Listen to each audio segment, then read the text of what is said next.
Hi guys, sorry for the delayed upload of this episode. We had to take a 1-week break because YouTube thought that me spreading pro-Ukrainian Air Force propaganda was misinformation. Despite the fact that the airspace is still contested, Putin can eat a dick. So I couldn't Admittedly, upload. It's very funny. Yeah, it is very funny. The other thing we're going to say here is that we decided to leave it a bit to let the situation stabilize and to let everyone get over it. Unfortunately, it hasn't. Yeah, unfortunately it hasn't. But it was a bit polarized, and given everything that was going on, we felt that a show about, murder and heavy unaliving themes or self-unaliving themes was not something that people wanted to hear us talk about. Right at that particular moment. Right at that particular moment. So with that combination of factors, we decided to delay the release of this episode. But now things are the way they are, and it looks like we're in for the long haul. As you've probably seen on my channel, normal programming is resuming. We hope you enjoy this episode, because we sure as fuck didn't.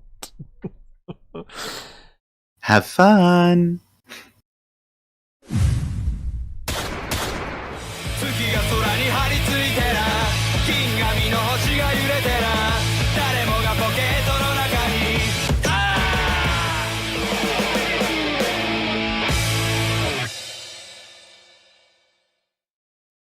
I think this might be the first time that I am actually questioning my sanity after doing this podcast. This has got to be, this has got to be the hardest watch I've ever had. To the point where I feel like I need a Black Veil Bride's t-shirt. I need my hair back from when I was 16. I need all of that, and I need to be imagine. And just before we go any further, let's clarify. This isn't about the Yaoi Boys anime. No, that was delightful. No, that was wonderful. No, this is...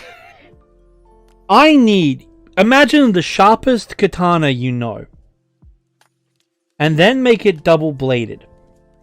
Then sharpen it to a finer point that Miyamoto Musashi himself would be comfortable using it. Then attach that to a diamond drill. And you would still not be approaching the level of edge of this show. We're past 30 seconds. It was fucking stupid. Anyway, hello and welcome back to Anime Roulette. My name's Pac-Man, and this is... You're supposed to say something, Ivy. This is Anime Roulette. Can I be sued for that? Maybe. I don't know. But this is Ivy. And, Hello. We watched 2 anime. We watched, We got to watch 2 anime this week, and boy howdy, the quality gap between them was, pretty fucking wild. I'm not gonna lie. Which is ironic, given that one was clearly made on the world's least amount of money, and was, pulled together with 3-minute episodes. Actually, I'm pretty sure both of them were made on the cheap, but the second one didn't skimp out in some areas, which we'll get into. But yeah. Should we talk about the one we liked first? I feel like going through the one that took us an actual total of 30 minutes to watch, that might be the one to lead with. Yeah, probably. Okay, so we were watching the high school life of a Fudanshi. Or Fudanshi. Fudanshi is the word you're looking for. That's the word I'm looking for. I don't speak this Nihongo stuff that we supposedly speak. No. Anyway, a Fudanshi, for those of you who don't know, is someone who is really into boy love series. Cultured individuals. Specifically, It's the masculine equivalent of the Fujoshi term. Obviously, Fujoshi means rotten girl, and Fudanshi is a play on the same, play on words. Instead of that being rotten woman, it's rotten man. So it's a dude who likes... It's a dude who likes 2 dudes. Dude who likes to read yaoi. And it should be emphasized, as is emphasized by a lot of the material, guys can be into reading yaoi and be straight. Like this dude. And the other dude on this podcast, believe it or not. Because you're a yaoi connoisseur, aren't you? You've read quite a lot of yaoi. Yeah, but I'm bisexual, so that makes sense. No, I mean, you're down for whatever. I mean, that's fucking great. But like, you appreciate the peak of the you appreciate the big gay. I mean, I read 3 separate manga this week that were the big gay. Boy Meets Maria, great. She Likes Homos, Not Me, even better. And the How I Met My Husband, I believe is the title. Until I Met My Husband. Yes, that was what I was looking for. Until I Met My Husband was not the best of the 3, but it was pretty good. It definitely couldn't keep up with the other 2, but it was still pretty good. That being said, this series was disappointingly straight. Yeah, the high school life of Fudanshi, like, we were going in expecting it to be the big gay.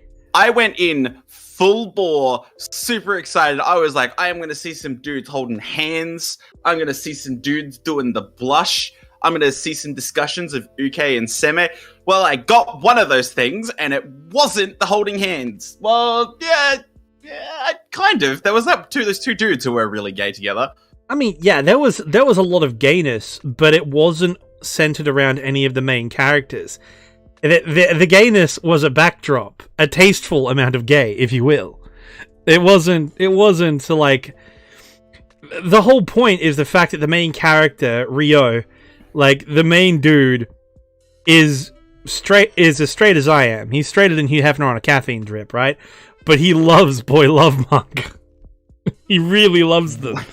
And he has to go into, like, manga shops and bookstores and buy yaoi over the counter. and it is, like, it's one of those 4 panels. It's kind of like Azumanga Dao or Nichijou in a weird way. It's like, it's 4 panel gag manga, right? It's a complete total gag manga. And the funny thing is, you would think every one of these scenarios, it took us half an hour to watch the whole thing. You would think there would be a scenario that misses out of the ones we watched. No! Every single one of these landed. Watched it in one sitting. Pretty good. They were hilarious. Okay, it should be emphasized that, like, the animation, pretty low. The fucking art, it's okay. The characters, I can't remember any of the characters. I mean, I was there for 30 minutes. Like, they're not going to stick. But I will tell you what, that comedy, man, I was fucking pissing myself laughing at a lot of these jokes. They were fucking funny. The fact that this guy, who has an absolute love for boy love series, but is absolutely straight, the biggest motivation for him finding what is obviously established to be his primary love interest, quotation marks, who his best mate is trying to set him up with her, right? And they are both straight. So they're both obviously kind of getting into each other. It's hinted near the end of the show, right? The biggest motivation for them getting together is they like boys love manga, and he uses her as is what's like gay couples used to do it back in the old days, back before we became enlightened. Like the moustache or whatever, like the suit or the moustache. So, like, because he's walking into a boy love section with her, everyone assumes that he's just going along with his girlfriend to pick up a boy love manga, so he can go to, like, the X-rated hyper gay section that he couldn't shop from before. And it's like this big relationship moment between the two, because they're now standing together, he can go buy this shit that he wasn't able to buy before. I think that at the end of the day, this is like Inferno Cop. This is a series that you can watch in one sitting and be like, that was fun. You're not going to be like, that was profound, or that was the funniest thing I've ever watched, or any of these things. No. And some of the jokes, they are slightly offensive because they come from a culture that doesn't, really respect being gay. I mean, who does? Boom, boom, political. There was an entire plot point about how he fell in love with a cross-dresser. The whole, like, that was an entire episode. And it was played for a laugh, and I get it, and I must admit, as to use the popularized SJW terms, I'm a cis het straight white male, so I have my privilege and I giggled. All right. If but I can understand that principle. If you like that, that's what Boy Meets Maria is about. It's just an entire manga dedicated to that one premise. You should go read it. Yeah, you see, despite my progressive political views and both of our progressive political views, I'm a problematic edgelord douchebag and a bad person. So I find a lot of this shit funny. It might not be for all of our viewers. We will say that, because some of you might find some of the gags aimed at gay people in this anime as punching down. It's the only real criticism I have of it, really. Yeah, some of the jokes do seem to be that sort of way. Like, some of the stereotypes as well can feel a little bit, like, outdated, sort of, like... But, like, apart from that, honestly, like, the only other problem you'll have with this is if men showing affection to other men makes you uncomfortable, because there's a fair bit of that here. And it's not all romantic, but, like... I think like... What else have we got to say? There's not a whole lot here. Ryo's a fucking pretty funny dude to be around. Rumi is a fun, like... Rumi's great. For him. Rumi's She's best pretty character. Great. And, of course, Toshiaki. Oh, I love him. I love him as the straight man to a lot of these jokes. The literal straight man to a lot of these jokes. I think the best everyone part of around him thinks he's gay. Everyone thinks he's gay. But he's actually straight as fuck. But the greatest thing is the moment where Ryo goes to Komiket with Rumi and meets that, like, one of their classmates, and he's making the most hot shit boy love manga, and it's based on his mate. It's based on Toshiaki, who has made it very clear throughout that he is very deeply uncomfortable with people, like, doing this to him. Oh, I mean, yeah. I must admit, like, we had several of our mates drop in on us while we were watching this, and they, like, took one look at what we were watching, and they're like, yep, nah, I'm checking out. I'm like, you guys are tripping. And I'm like, yeah, well... Cowardice. Cowards. Embrace the gay. Also, like, I should emphasize, look, there is nothing explicit here that if you are uncomfortable with, like, seeing gay depictions of gay relationships, guess what? There's pretty much nothing here. You're going to see some hugs, and that's about it. That's pretty much the extent of it. And some, like, suggestive, poorly drawn covers of yaoi magazines. Oh. That's the extent of it. All I'm gonna say is the comedian Steve Hughes is correct. And throw it out to our LGBT people in the chat. Takes a real man to be gay. Like, straight up. Like, we're all going around, we're like, oh, the girls are really cute, look at how well they're dressed. Nah, mate, I want big dude, flannel shirt, absolute Chad. I want that man to rail me 6 ways to Sunday. That takes a real man. All right. So, and on that note, talking about treating real men with the dignity they deserve, 7 out of 10 from me. 100%. 7 out of 10 from me. Absolutely outstanding. Like. Is this the highest rating you've given on the show so far? No, I gave another higher than that. But yes, it is the second highest rating I've given on this show. 7 out of 10. 7 out of 10. Docks a point for not being gay enough. Jesus, I'm giving it 5.8 because it did make me laugh a lot, but there's nothing else to it. Like, Nah, I'm giving this, like, as I said, you're a critic. I'm a reviewer. You're Chris Stuckman. I'm Jeremy Johns, for those of you who watch film reviews, right? I don't give a fuck about, like, any of this pretentious shit. I'm going in. If it's great, it's great. And it's fantastic. And you want to know why I think I'm giving it such a high rating? I'll tell you why. Why? The amount of value this short little gag series for half an hour of watch time gave me more value than what we're going to talk about next. Which is the show. It is called Angels of Death is the English title, and I forget the Japanese title. Excuse me, just as I said, let me grab my... Satsuruku no Tenshi. Angels of Death, Angel of Massacre, Angel of Slaughter. Looks like people were really getting creative here to try and figure out the title. I actually have 2 different forms of sharp cheese knife with me right now.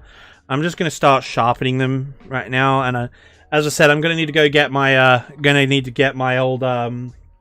my old 3 Days Grace t-shirt out of the old bag, out of the old wardrobe, because it won't fit, but I just need it.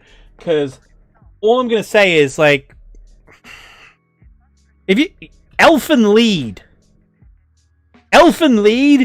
and the second half of Evangelion is less edgy than this. This is just edge.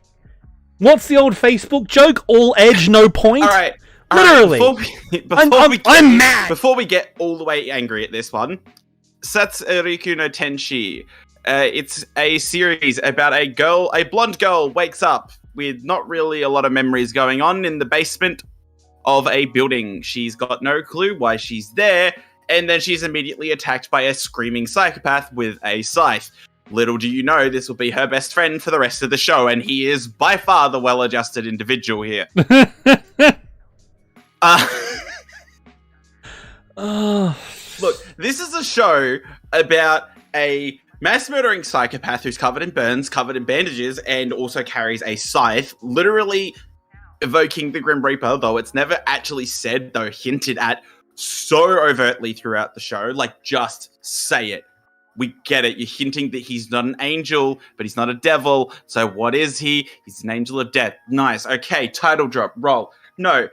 This is a show that suffers from the biggest problem that a show with a dark theme can have. And that is, it is too unrelentingly dark. I'm not saying that you need to have moments of brightness. I'm saying that you need to have things don't get out of control. Make it so things don't get out of control. Because this show loses control so quickly. And when it gets, once that like chain breaks and it doesn't take much, it is off. It is, all bets are off. Everything is insane. Everything is stupid. Neither of us are going to give this a positive rating. We're giving you the heads up here. We both had a really bad time watching this. It was not fun. It wasn't fun. Like... And that's the thing, is it's not just, it's not fun. I wasn't scared. It's a horror series. If you're going to forgo fun, you've got to make up for it with scares or atmosphere. It did neither. I thought I had one or two moments where I actually immersed into the atmosphere of the show. Yeah, like... There was... And one was in the first episode. Right? Yeah, okay, so this is the thing. With Another... Which is the first, well, quotation marks, first review we did. Official first. First official podcast episode we did. That anime kind of has ruined all of the other small-time horror anime out there, right? Because that shows, like, yeah, it has its missteps. That was our highest rating. But it sets the bar so high. And we've only been downhill from there. But at least it's been a downhill roller coaster. This wasn't a roller coaster. This was the shitty haunted house that you paid $10 for. Only to get, like, half animated skeletons popping out of boxes and shit. So much so that you want to get out of the haunted house ride and go get your fucking money back, right? This is... Like... With Endro, I felt like some kind of, it's soft and squishy. It was boring, but it was soft and squishy, and it had some waifus, and it was kind of fun. It was entertaining. And this just, God, it was so hard to watch. We had to force ourselves. It took us the longest we've ever taken to watch a series, was this show. And that, and when it takes us longer to watch a show than it does to watch Endro or fight Ipatsu Yuten-chan, you done goofed. Like, especially when you have the plot that we have, right? And, okay. I'm just gonna come straight up the gate with it, right? So, this is the only time you'll ever probably hear me say this. Especially given the roles me and V have. See, V here is a scanlator. And part-time translator when he can get his shit together. Right? He is a manga dude. He's read like my Mal is twice the size of his Mal, but his manga list dwarfs even the most hard. There's only like Jay might be the only person we know who has a larger list than you do, right?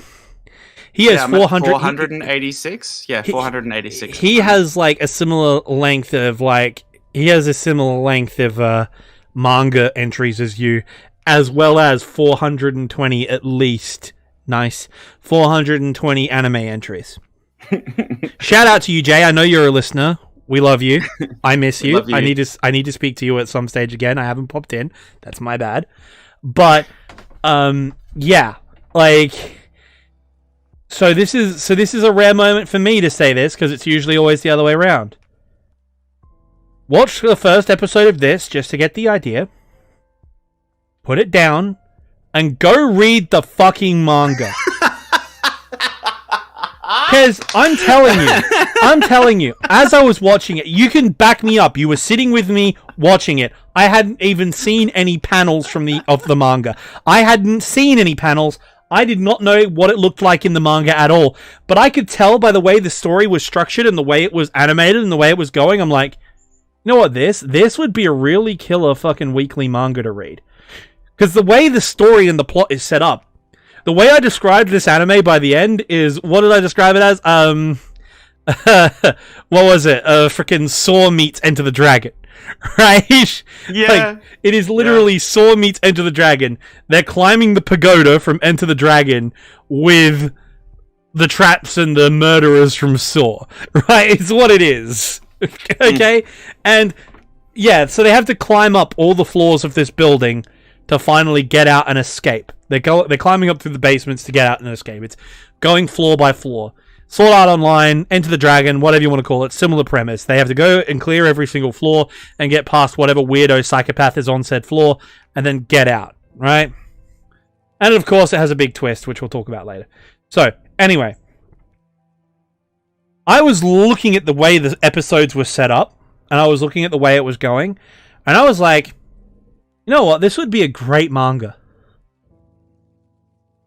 And then I looked at some of the panels, and holy shit! Can we just talk about the art in the manga? Pretty good. We'll throw up some examples for you in the center. Yeah, I'll put some up there in post, but yeah. But the way, if you compare the animation of the last episode to the final chapter's artwork, it is stark. Like, they did a pretty good. It's like they suddenly were like lurched towards putting like all of their work in at the end. Yeah, but, like, man, when you read the manga versus like watch the anime here, it becomes very apparent very quickly the difference between the two. And so I'd like to move to characters because I want this to follow a set-ish format because there's some stuff I've got to talk about that drove me nuts about this show, but I need to preface it with the characters. Yeah, I'm first. with you. All right, go. Do your thing. So let's introduce the characters. We have right, they've all got English names. So pretty much every character in this show has an English name, and as far as Japanese people naming English characters, not a bad attempt. It's no Quattro Vagina, let me tell you. Okay, so we have Rachel Gardner, who is the main character. She is an emotionless, blonde-haired, blue-eyed girl. Wow, real creative there. And she wakes up without her sort of weirdly out without her memories in the basement, not really sure what she's doing. And she's like, I've got to get out, sort of.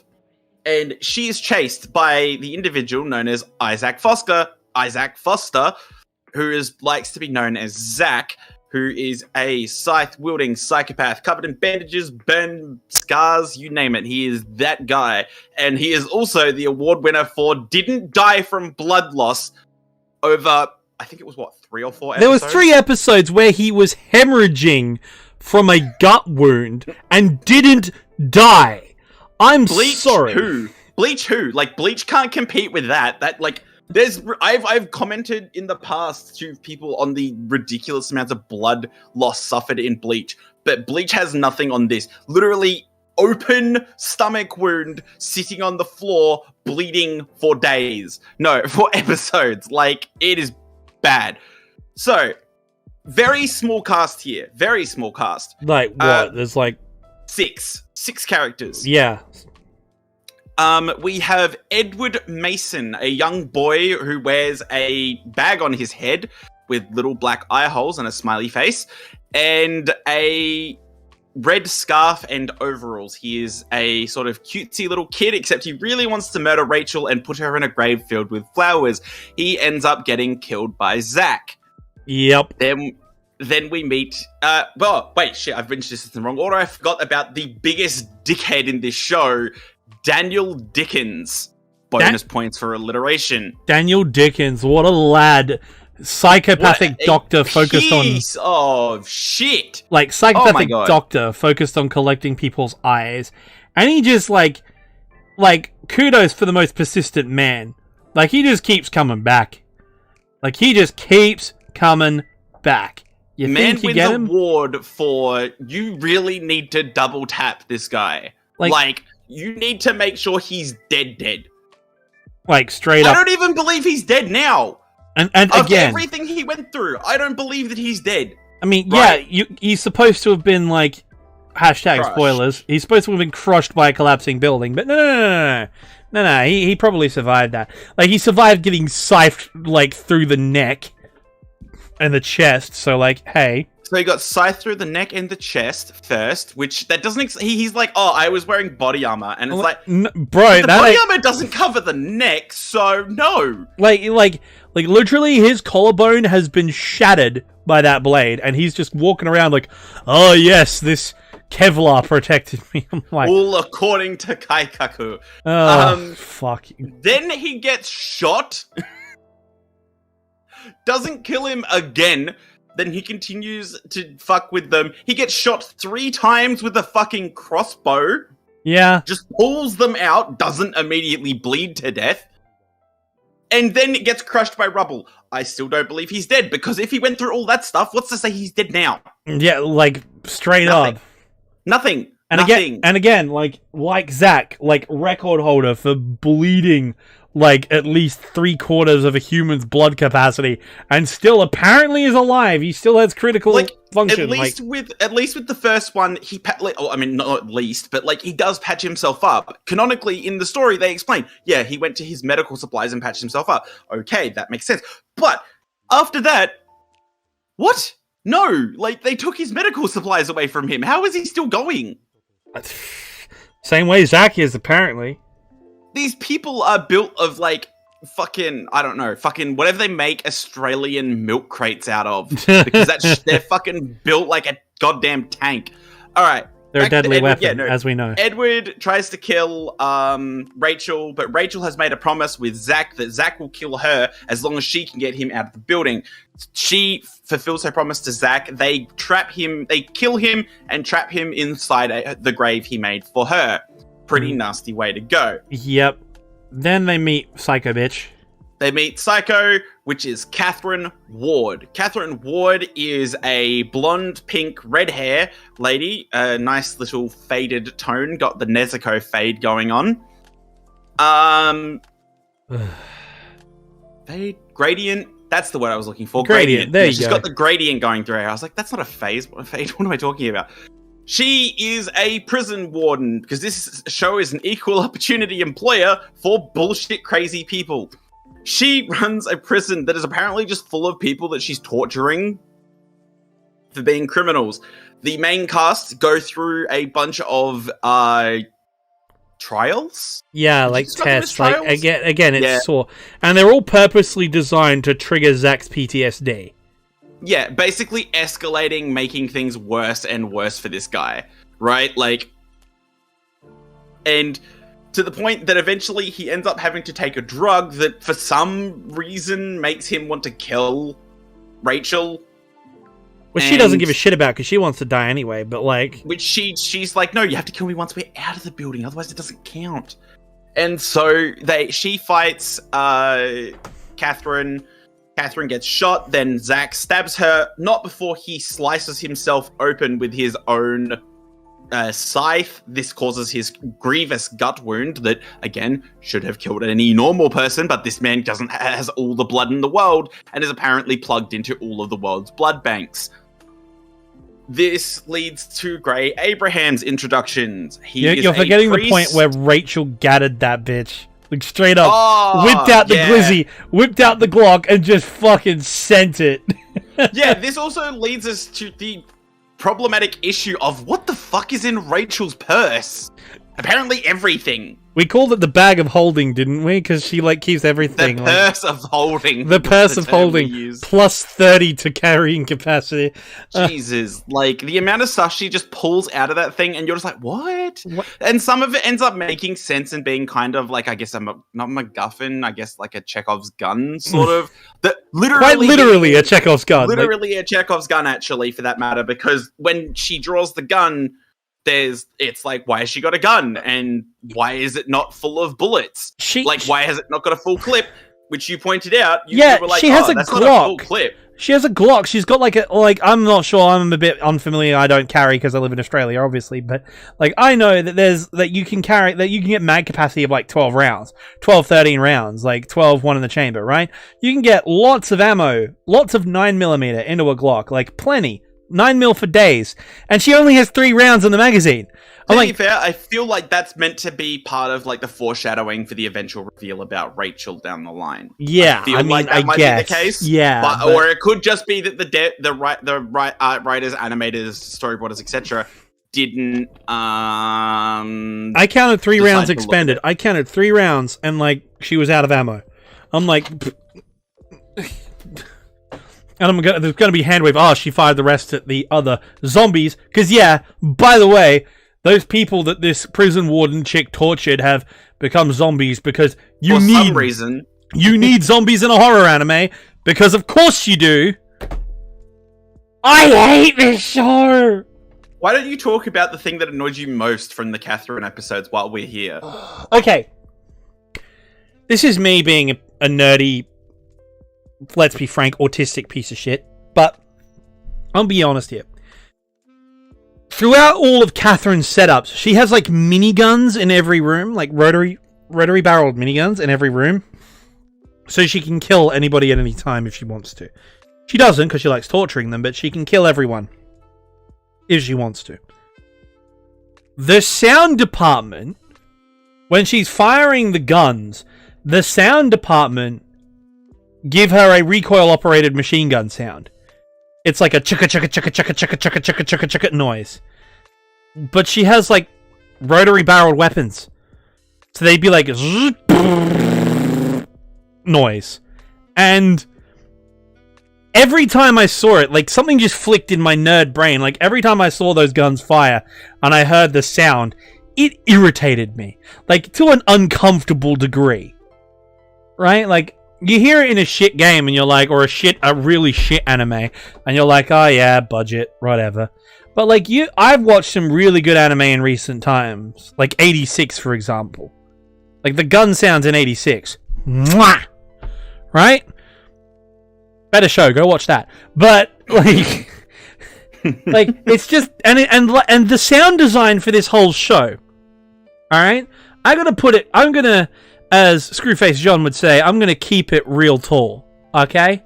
I'm going to keep it real tall. This sound design was so lazy. It's like we've had bangers. That being said, there was some occasional moments of very clever work, and I can't tell whether it was intentional or not. Like we pointed out that at one point, Rachel is pointing the gun at Catherine. A gun at Catherine. Not her gun, a gun at Catherine. And it makes a very audible click, as in a firing click, as in a trigger pull. But she doesn't pull the trigger. And the gun doesn't fire. However, the problem with this is that they then go on to reveal that this gun was loaded with blanks. Or not loaded. I'm not really sure on which it was supposed to be. Loaded. It's not loaded. Unloaded. Okay, so that gun was supposed to be unloaded. that would have been a really cool little moment to have as like to emphasize that, right? Like she pulls the trigger and she's confused. It doesn't fire. And it doesn't fire. It would have been excellent. That would have been great, but they don't. It just makes the noise and she laughs and says, "Oh, it's not loaded." Like, why hasn't Rachel pulled the trigger yet? Like, the moment she grabs the gun, the moment she left her little bulletproof enclave, I'm like, okay, Rachel, 2 rounds to the chest, we're done here. Right? It's that easy. Although, given the surprising sturdiness of everyone in this fucking building, I think that it should be more like 6 she's rounds. the only one who fucking dies properly. Oh, no, Edward, he stays dead. Oh, yeah, true. But yeah, they had to entomb that boy. They had to entomb him. They gave him a free grave. Okay, so moving past Catherine Ward, they come to Gray. Now, Isaac passes out from blood loss, and so Rachel's like, I gotta go find some fucking, like, meds, or this dude's gonna die. And then 3 episodes pass, and he hasn't died. So clearly, it wasn't that pressing for her to find fucking meds for him. No, jokes aside, she goes and she bumps into a weird priest called Gray Abraham. Dr. fucking Mysterio. Abraham Gray. Got the name around the wrong way. Anyway, Dr. fucking Mysterious. Dr. Mysterio. I described him as Mysterio early on, and it turned out to be an entirely accurate depiction because he has smoke. Also, did you feel like Gray was left so open to what he was doing? Yeah, like I felt so unfulfilled with what the fuck was going on with him throughout this, because, like, so he had the drug smoke that made Rachel see whatever he wanted her to see through. Then he had like an actual snake. But then he had an actual giant snake that Isaac killed somehow while bleeding out. And also he moves through the building really quickly at times. Yeah, or like when he shoots Danny with the crossbow, he gets to the ground, but I don't know how. Yeah, this guy, like, how did he get into the base? Like, when Rachel bumps into him in the basement of her floor, like in the like cell, like what would you call it? I guess the underneath of her weird house replica. Yeah, right. Like when she bumps into him there, how did he get in there? Like, without them seeing him or hearing, it doesn't make any sense. Gray is so like left up to interpretation and stuff, and that's the problem this show has. Is it thinks it's being a lot smarter than it actually is, and a lot of the stuff doesn't land as a result. Yeah, and not only that, it's so up its own ass. Like, I think the thing that really all the philosophy, chuny bio shit. That's like, all I've got to fucking say. They go on these long, very elongated conversations about like the philosophy of like death and God and all of this shit, and all I could say was shut the fuck up. Like, seriously, I got like that was the episode that pissed me off the most. Was it episode 10 or episode 11 where she has that would be episode 11, her witch trial or whatever? I liked the witch trial. I hated the religiosity of it. No, but that's what I'm seeing saying. Her wrestle with the demons of it, right? Like, I get it. Like, I like how they did Rachel there for what it's worth, but like the whole bit where he's like having his moment, like, oh, there's no such god. Your god is fake. I'm the god of this world. I'm like, fucking. He was so like, he was the only interesting point of this show up till that point. He was like the only bit of the show where I was like, what's this guy's deal? I kind of want to know what this guy's deal is. I liked when he was going down with...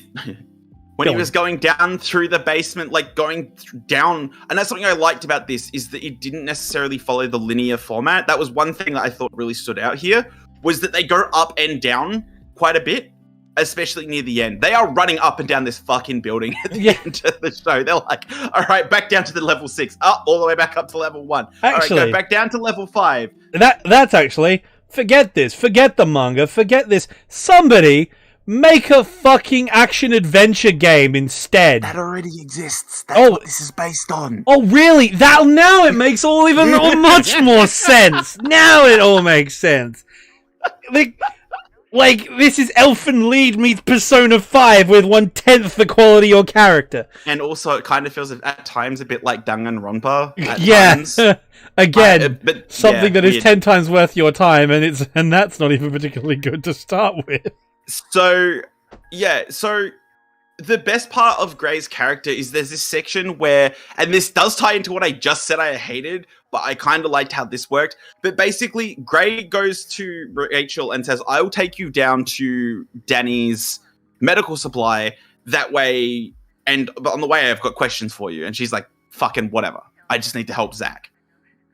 And as she goes down to the level with him, the two of them have these back and forths, and he expresses increasing levels of displeasure with the behavior that she's exhibiting, which is very negative. She straight up murders anything that gets in her way. Like, if it gets much, she is mowing down anything in her way. She is lying about what she's seeing to him. At one point, she sees it while on Edward's floor. She sees a bunch of hands come out of the graves, and when she steps on them, they turn into a bloody pile and scream at her. And she just stomps those motherfuckers into the ground. Doesn't give a shit. Fuck them. And Grey is just looking at her like, what the fuck are you doing? Like, I don't know. I don't. And that's why, that bit was really interesting. Also, while this is happening, we get Isaac's backstory, which is good. This is one of the... Okay. I should stipulate bad good. Like, when we say good, we mean that it is the good part of the show. It's like... Yeah. It's the enjoyable... Like, when I was watching Isaac's backstory, I was, fully engrossed. It was stupid. It was fucking idiotic. Like, the fact... Okay, so Isaac is... We don't really get the early parts. So basically, we jump forwards to Isaac having been burnt, is now at this, foster parent's house. And they treat him like shit and make him bury the dead bodies of other dead children. So we're already off to a very edgy start. He eventually snaps. He stabs both of them to death with a kitchen knife. Satisfying. Then he leaves. Very satisfying murder there, by the way. Both of us cheered because fuck those guys. They were horrible people. Then he goes out and murders a woman in a car. Yeah. Just cause. And then he sleeps in the car right next to where he did the murder. I guess it makes sense that a kid who hasn't got any experience murdering anyone would just leave the body right next to the scene of the crime. Fair enough. He is woken up by an old blind man who takes him in. The old blind man, even when he finds out about him murdering people, isn't particularly fazed about this, and he resolves to help him. Except then the old man is immediately murdered by random thugs who then steal his wallet with all the $5 in it. Isaac tracks them down, murders them again. Then Isaac goes to a city and just starts murdering people for fun. This is what I'm saying. There is so much murder in this show that you become completely... Not desensitized isn't the right word, but it just becomes monotonous. It's inconsequential. And that's what I was saying. I need to go get my old emo gear from my teenage days so I can live up to the level of edge in this show. It's just hey, we're being edgy. Do you want to see how edgy we are? Oh, well, let me tell you. Double edge. Little fun fact is that Isaac is the most popular character on the character list on Anime List. He's got 4,000 favorites. So, yeah, nice work, guys. Really living up to the edgy side of things. Yeah, but he's also the most compelling character in this whole... the protag who was supposed to be interested in her backstory, I don't give a fuck. When they reveal her backstory... The key problem is it took way too long to give us anything on Rachel's backstory. You don't get it until, the last 3 episodes, basically. You get a hint to it in the Edward episode, that's it. And then after that, you've got to wait until, episode 11, 12. Well, it was not 12, 13 onwards. Yeah, so literally in the OVA episode. So when you get to her backstory, and her backstory is as edgy as everybody else's is. Edgier. Hers, yes, is actually edgier. So she is in a weird abusive family. Her father is a drunk cop, who beats his wife. Google, blah, blah, blah. You know the joke. Wait, no, maybe. It's not even a joke. It's not yeah, good point. Her mother is just sort of hysterical and seems to have like psychotic episodes around her. And Rachel is a complete like head in the clouds sort of weird kid who comes home one day and says, "Hey, mum, dad," while her mum and dad her dad is beating the ever-loving shit out of her mum, and she's like, "Can I bring this puppy home?" And they're like, "Shut the fuck up. Bigger problems here." And priorities do seem to be an appropriate response to this. Rachel responds by going to the alley, and then the dog bites her, then she blacks out, and she comes back to it, and she's actually killed the dog, sewed it back together, and putting it in a little box for herself as a little taxidermied pet. Things to come. So, one day, she hears a bunch of fucking noise down in the kitchen. She hears her parents going absolutely at it, like fucking throw down. And she decides she hears her mum scream. She opens the door, and her father is forcing a knife into her mother's heart. The father then chases after her.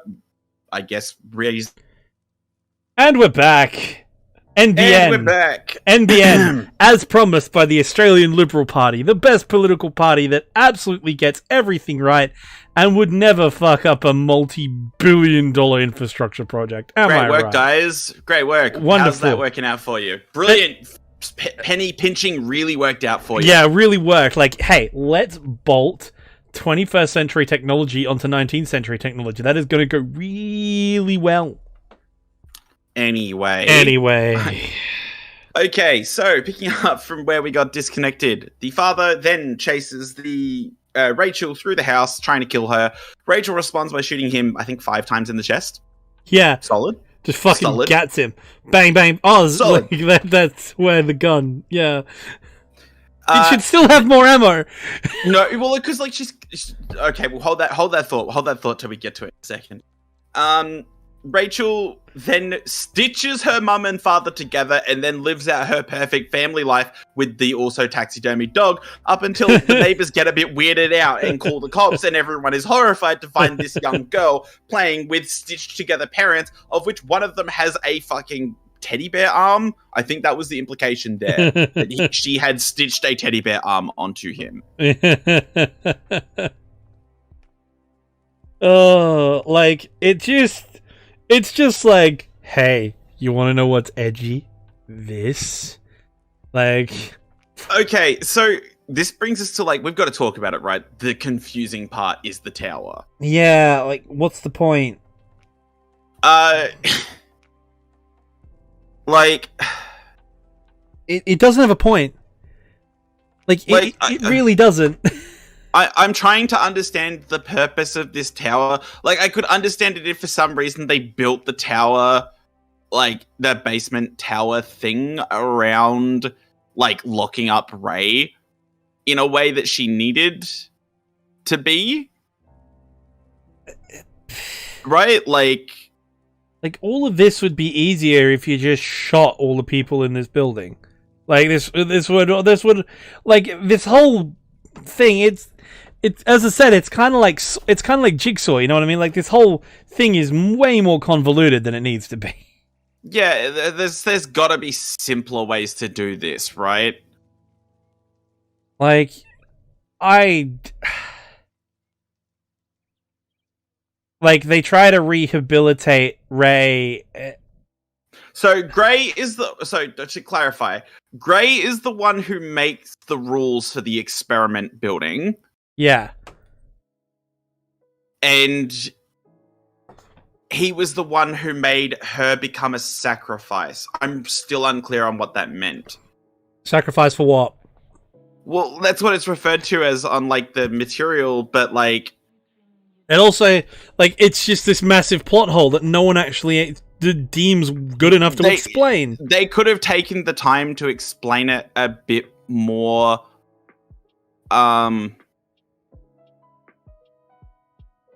So,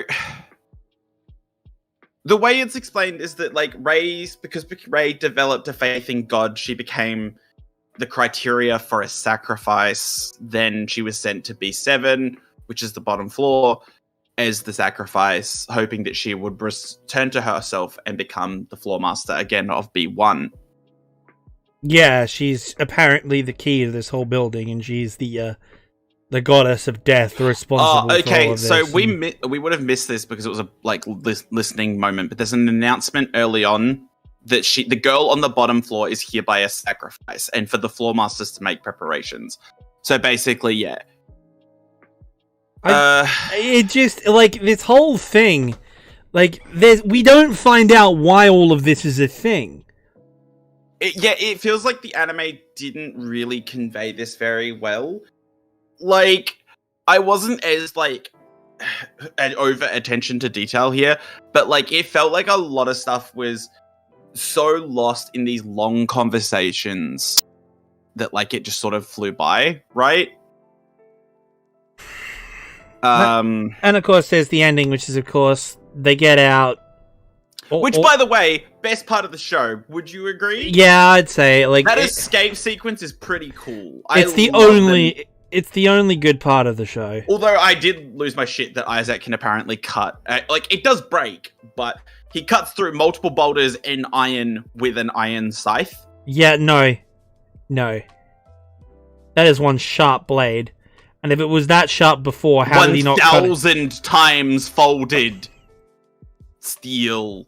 Like, that doesn't even factor into sharpness. That just factors in durability and strength. Like, seriously. Like, and if it was that sharp and devastating before, how did he not actually cut himself in half when he stabbed himself? Unless he has, like, the deftest control of a blade I've ever seen. Something glorious Nippon steel. Like, while you were laughing about wanting to reform these prisoners, I was mastering the blade. And now you have the audacity to cut... I miss green text from 4chan. I miss them so much. Like, you can still get them, but they're not what they used to be.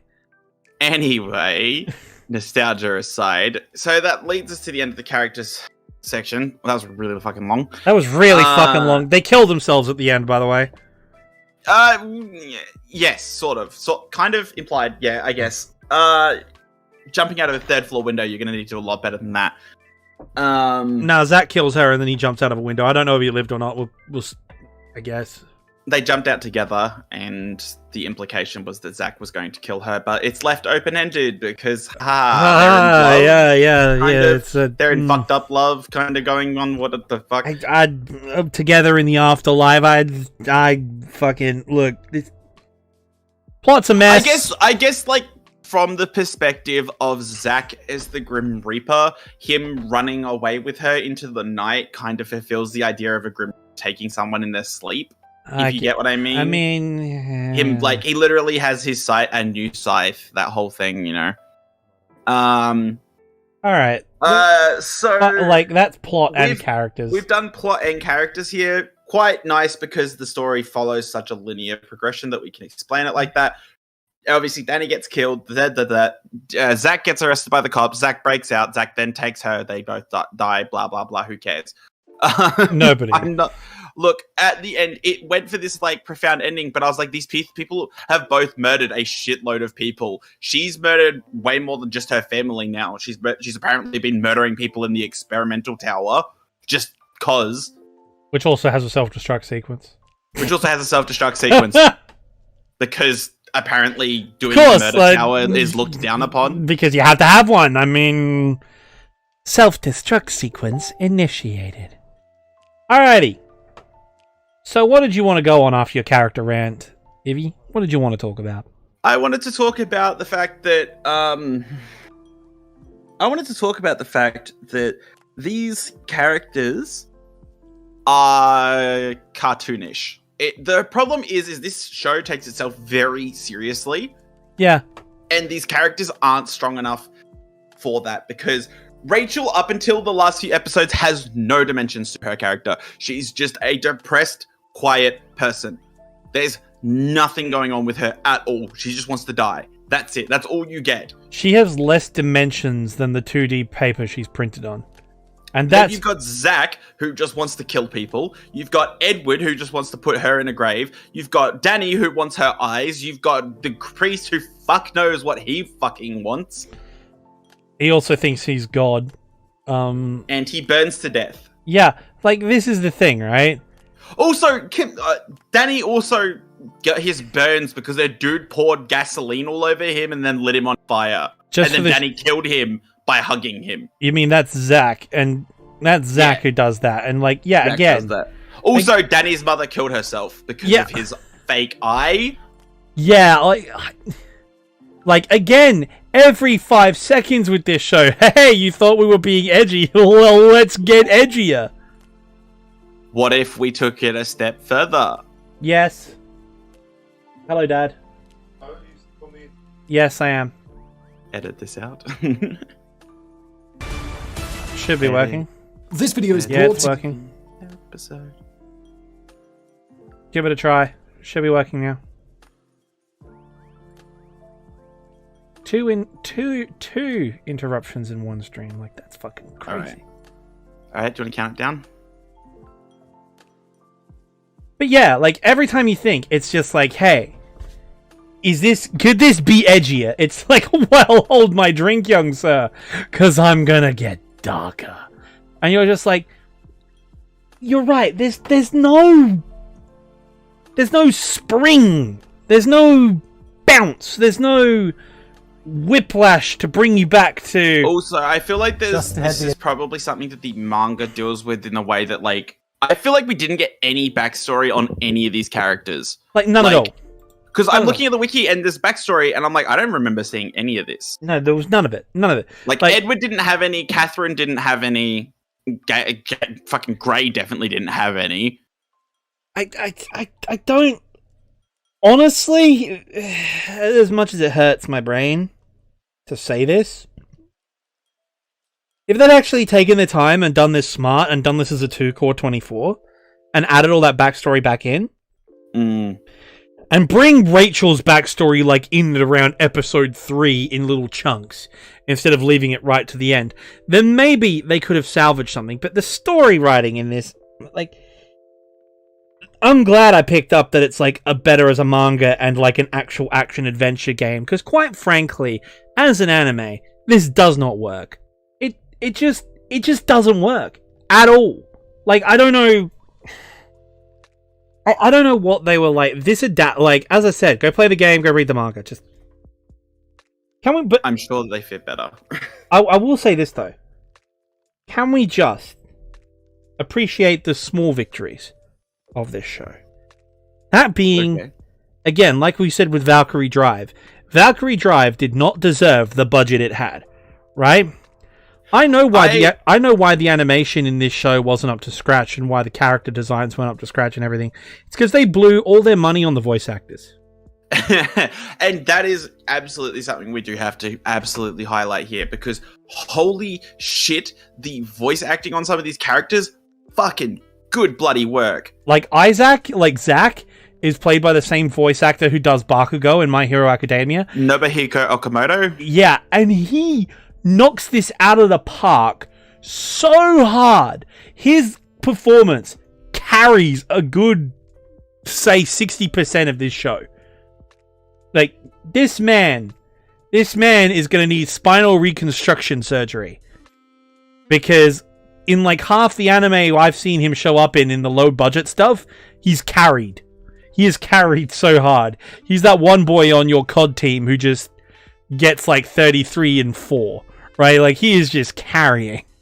And there is some big name voice actors here. Like, it cannot be emphasized enough how many big name voice actors there is in this cast. Her character is shitty and flat, but even Rachel's voice actor is great. Yeah, Haruka Chisuga, she is known for doing Jika. I think it's Jika in Jika? Yeah, Kija in Akatsuki no Yona. She's also done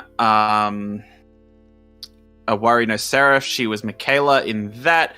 You've got Takahiro Sakurai, who did Ajin. He was Yu in Ajin, and he was also better known for Baka Monogatari. He played Meme in that. I know, man. He was Griffith in Berserk. You know, these people who have been around the block. You've got Jiraiya's voice actor from Naruto, Hochu Otsuka. You've got Natsumi Fujiwara. She's been in a bunch of stuff. If you've watched a bunch of stuff, you're probably going to have seen her at least once. She's in Major. She does Daigo, so she's a kid. And Maria Issei, who did Air Gear. So you've got a bunch of people here who have they've got their cred, right? There's no uncut talent here. Yeah, dude, no, the priest guy. The priest guy is the man who just his freaking resume and his look at all of the shows that guy's been in. He's been in Durarara. He's been Gintama, in Soul Eater, Golden Spice Kamuy, and Wolf, Golden Kamuy, Love Hellsing. Chunibyo. He's the narrator of Chunibyo, right? Dude,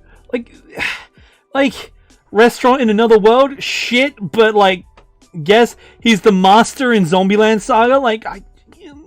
This man, slam dunk. You know, he's been around the block, and that's the thing is that this is where this show is I think this show could have functioned better as a voice drama. Yeah, that's what I was saying. I was actually going to say that. You know those voice audio dramas that the BBC does for Doctor Who? They could have made one. Japan. They're quite popular in Japan. Voice dramas are a common thing. They could have made one for this show, and it would have been 10 times better. Right? Overlord has voice drama, for example. I really like the Overlord voice drama. I haven't heard that, but I need to, because that sounds badass. There's a transcript as well, so you can listen to it while reading down the transcript. It's mainly Irons having to deal with the aftermath of him becoming the Black Knight. It's very funny. It's more of a comedy sketch than anything else, but it's a lot of fun. Look, the Momonga parts are some of my favorite parts of Overlord, but we're getting off topic. Sidetracked. Okay, so I think we've talked for a fair while now. Dude, fuck this show. Can we just let's end it? Sound design, crap. Sound design. Animation, voice acting, incredible. Right? Yeah, cannot emphasize enough. Zach / Bakugo's voice actor, off the top of my head, can't remember his name. Carries the show. Carries the show. Flat out. Teme. Yeah, if you like the word Teme, oh man, boy, do I have a fucking show for you. Nobuhiko here, if you like any of the parts where Bakugo does Nobuhiko does out there voice acting as Bakugo or other characters you've seen him voice act, this is the place for you, because he just throws it all at the wall. The range here, squeaking, screaming. Dude, his laugh in this anime is fucking amazing. Deranged. He does the character so well. That's the only positive thing I'm gonna say about that. But yeah, animation, it's the bare minimum. It's not like Gantz or it's not. Interestingly, if you've watched Bakuman, this is a reprise of Eiji from Bakuman. Very similar weird sounds. And yeah, you're gonna have to get used to that if you watch this one. Okay. The priest's voice actor is cooler than Bakugo. Oh, why's that? I just checked his other credits. For those of you who are my newer subscribers, his other credit, one of his first video game credits, Call of Duty Black Ops and Call of Duty World at War, Japanese dub of Victor Reznov. Gangster! All right, he's up there now, but yeah, that's it. Somebody needs to get us those dub files. We need to hear them. I'll look them up, but seriously, fucking voice acting cast, incredible. They nailed the performance. They were the only reason that we were able to finish this without gouging our eyes out. All right. The animation is passable, but for 2018, it's really bad. It's not terrible, but it's not like Pineapple. It's not like Pineapple Studios cultured anime, shall we say? It's not that level of jank, but it's the bare minimum to pass as a professional work. The color palette is boring. It doesn't do the manga, and I'm assuming the game justice. It really doesn't. Sound design irritating.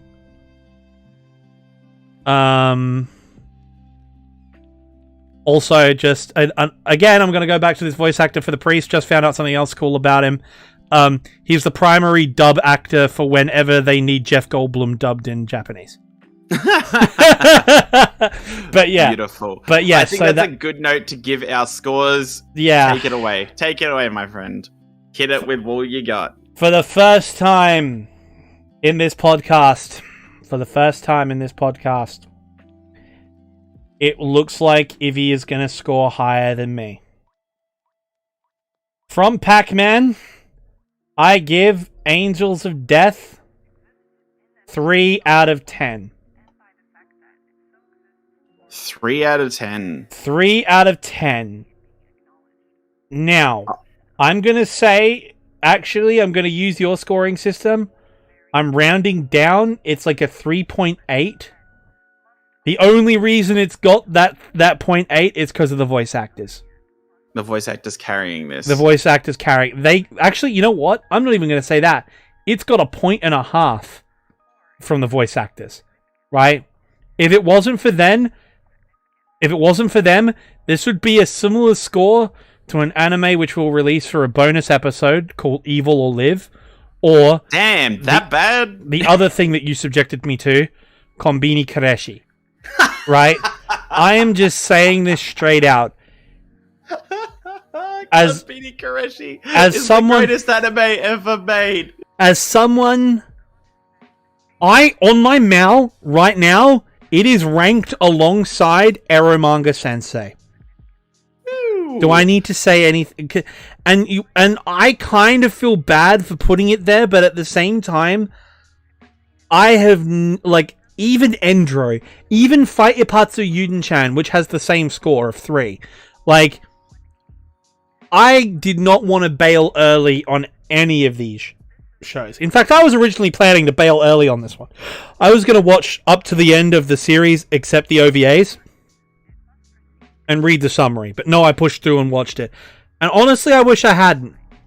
Yeah, the ending chase sequence was good, but apart from that, this was a colossal waste of time.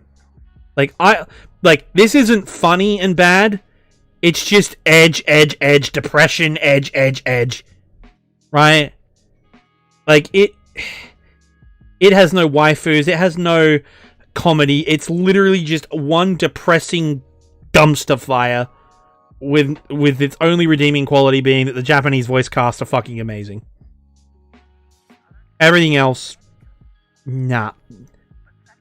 So we go from a 7 out of 10 for the comedy anime to a 3 for me. Ooh, okay, so I gave the comedy anime a 5.8, I believe. Yeah. 5.8.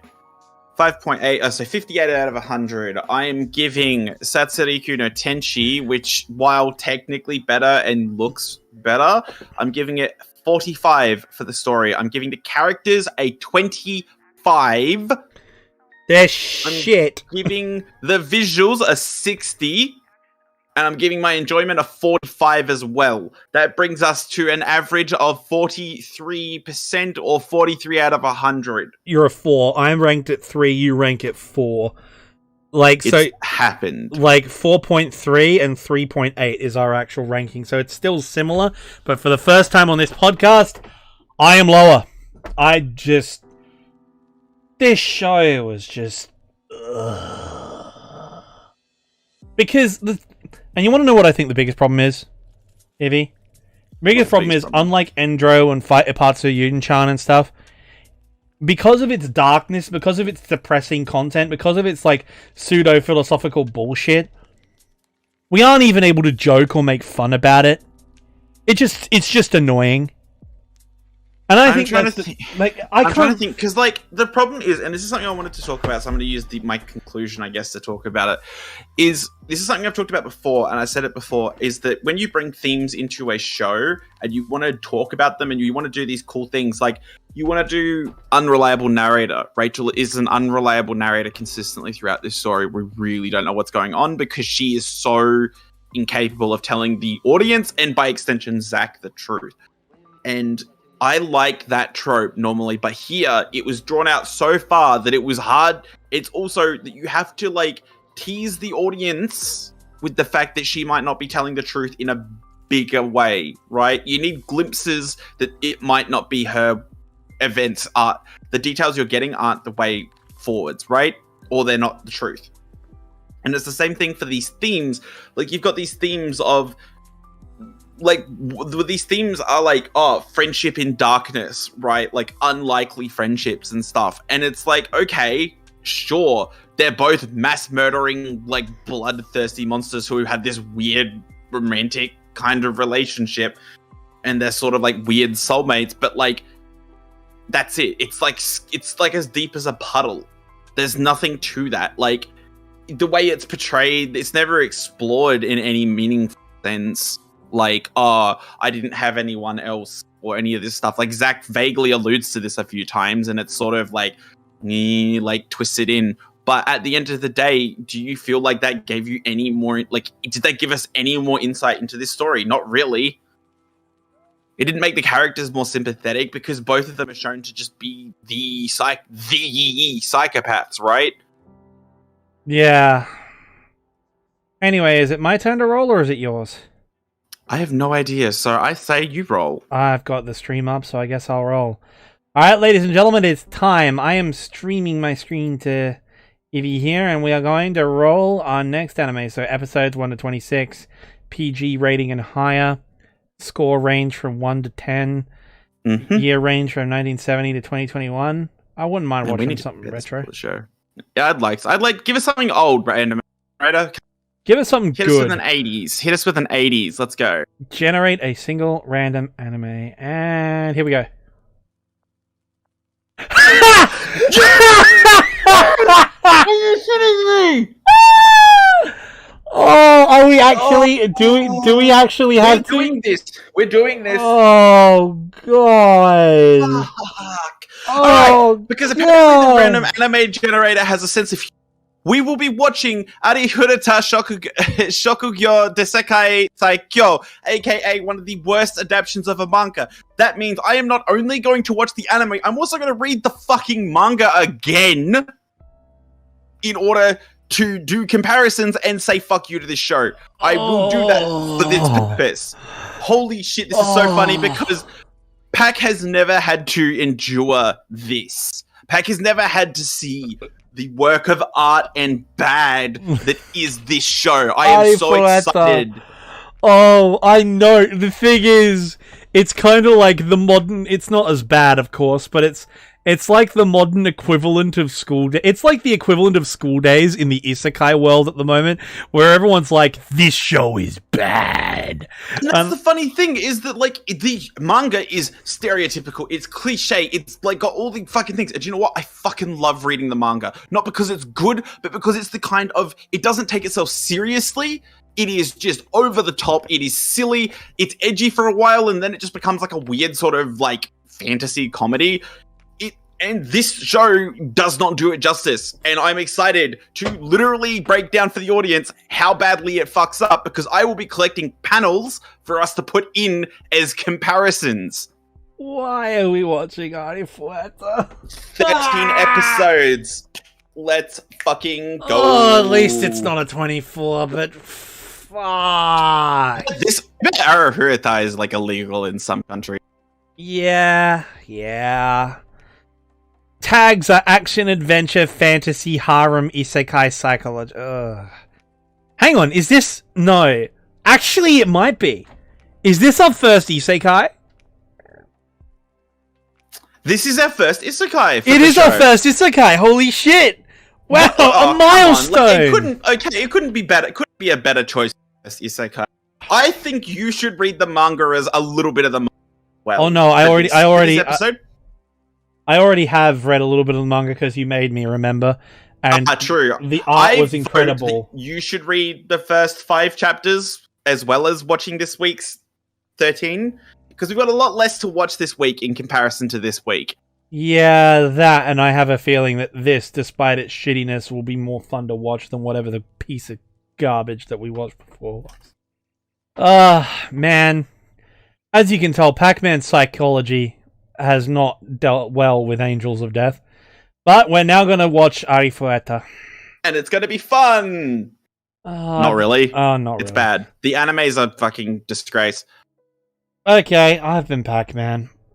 I've been V. See you next time. God, I wanna... It's your job to keep anime elite. Yeah, it is. That's our new tagline, by the way. Also, are we going on Spotify? We're sorting that out, but you can find us on... 2 seconds. You can find us on animeroulette.libsyn.com. Feel free to download us there. You can find the RSS feed. It updates regularly with the episodes as we go. You can catch us on there. It's an audio-only format, and hopefully we'll see you there, or here, or wherever you can find us, because the internet is a big place. That was a terrible pitch. That was a terrible pitch. Yeah, you know what? After Angels of Death, I'm just lucky I haven't... done the the thing that YouTube doesn't let us say. Done the unalive, because otherwise I'll get an email asking me if I'm okay. And the answer to that is no. Love you all. We'll see you next time. Know when to hold 'em, know when to fold 'em, know when to walk away, and know when to run. You never count your money when you're sitting at the table. There'll be time enough for counting. When the feeling's done, you gotta know when to hold 'em, know when to fold 'em, know when to walk away, and know when to run. You never count your money when you're sitting at the table. There'll be time enough for counting. When the feeling's done, there'll be time enough for counting. When the feeling's done, there'll be time enough.